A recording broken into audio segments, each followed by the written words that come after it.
आदिवासी आरक्षण बचाव कृती समितीच्या माध्यमातून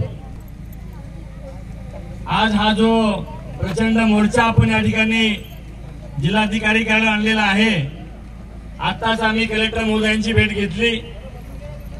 आमदार विनोद निकोले साहेब, आमदार राजेंद्र गावित साहेब, मधुबाई, जयेंद्र दुबळा, आम्ही सर्व प्रमुखांनी जाऊन आपल्या ज्या मागण्या आहेत त्या सरकारपर्यंत पोहोचवण्यासाठीची चर्चा माननीय कलेक्टर महोदयांशी केली।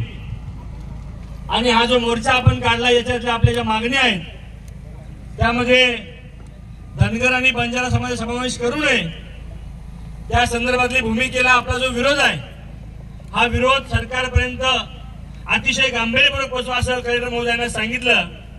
त्यांना सांगितलं की आज आम्ही शांततेच्या मार्गाने हा मोर्चा केलेला आहे, परंतु ज्या वेळेला शासनाच्या भूमिकेतून आमच्या मुलाबाळांच्या आरक्षणावर जर गदा येईल, आमच्या समाजाला जर त्या ठिकाणी धक्का काम होईल, त्यावेळेला खऱ्या अर्थानं आमच्यातलं उररूप तुम्हाला दिसेल आणि ती वेळ येऊ नये त्यासाठीचा इशारा आम्ही कलेक्टरांच्या माध्यमातून सरकारला दिलेला आहे।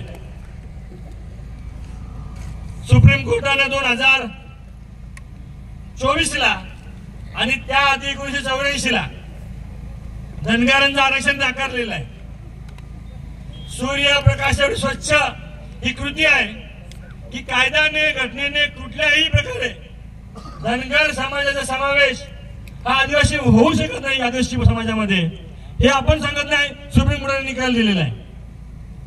त्याचबरोबर बंजारा समाज 2017 ला TRDA जे आपले आहे आदिवासी संशोधन आणि प्रशिक्षण संस्था पुणे यांनी एक सर्वे केला आणि त्या सर्वेनुसार शासनाच्या समितीने सांगितलं की बंजारा समाज कुठलेही निकष आदिवासीचे पूर्ण करत नाही, त्यामुळे त्यांचा समावेश आदिवासी समाजामध्ये होऊ शकत नाही। हे सरकारने सांगितलेलं असताना सुद्धा काही हरामखोर स्वतःच्या स्वार्थासाठी त्या ठिकाणी मोर्चे काढतात, आंदोलन करतात आणि त्यांना सत्तेमध्ये बसलेले काही राजकीय पदाधिकारी पाठबळ देतात।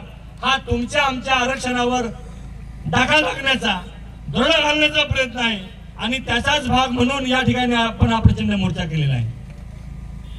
आज या मोर्चाच्या माध्यमातून आपण सरकारला सांगितलेलं आहे, 4-8 दिवसापूर्वी जव्हारला मोठा मोर्चा झाला, आज आपण हा मोर्चा करत आहोत।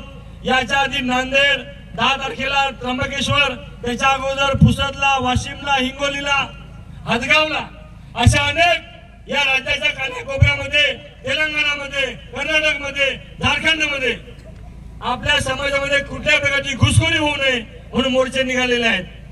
आपला आदिवासी समाज हा काश्मीर पासून कन्याकुमारी पर्यंत जागा झालेला आहे आणि त्यामुळं असे लाखोंचे मोर्चे आपण संपूर्ण देशभरामध्ये या सरकारच्या विरोधामध्ये करत आहोत।